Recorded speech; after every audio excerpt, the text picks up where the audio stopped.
Tacos, tacos, tacos. We're celebrating Latin America today, and specifically we're talking about El Presidente Hugo Chavez, the former and now fallen late president of Venezuela. Now, as we know, no one eats tacos in Venezuela unless they're eating Mexican food. Tacos are not Venezuelan. However, apparently a lot of people on the right have been yammering over the past week or so about Hugo Chavez's death. The dictator Hugo Chavez. Communist dictator Hugo Chavez, socialist dictator Hugo Chavez, president of Venezuela, dictator Hugo Chavez. Thank you, right wing. Thank you for showing us that you know nothing about world events. And if I actually assumed all of the information that you did, I might hold your positions, but I actually go after the facts. So let's talk about Hugo Chavez, God rest his soul, former president of Venezuela. Start with dictator. What is a dictator? I got this here dictionary. It's a dictionary that's going to tell me about what a dictator is. A dictator is apparently, according to Merriam-Webster's dictionary, pocket version, a dictator is a person who rules absolutely and often brutally and oppressively. Well, dictators don't get elected. Hugo Chavez, 3 times elected.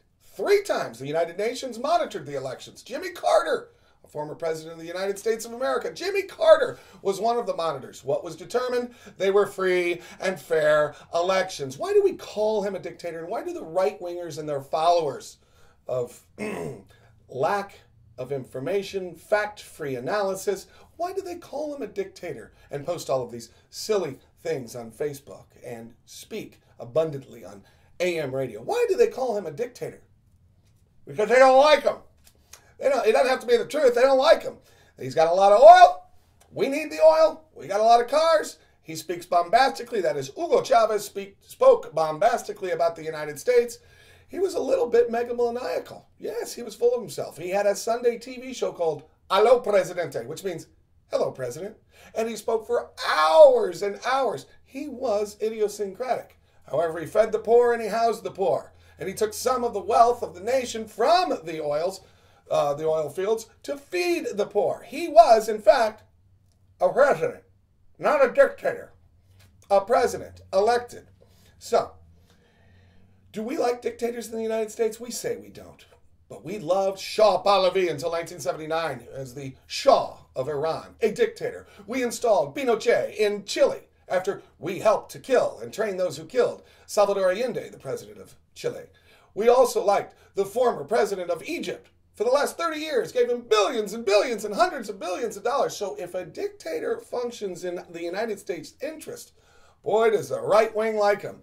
If a democratically elected president does not function in the United States' interest, or at least the interest of the moneyed elite and those who follow them, the right-wingers, he's a dictator. And if you think Hugo Chavez was a dictator, you probably think Venezuelans eat tacos. Evening.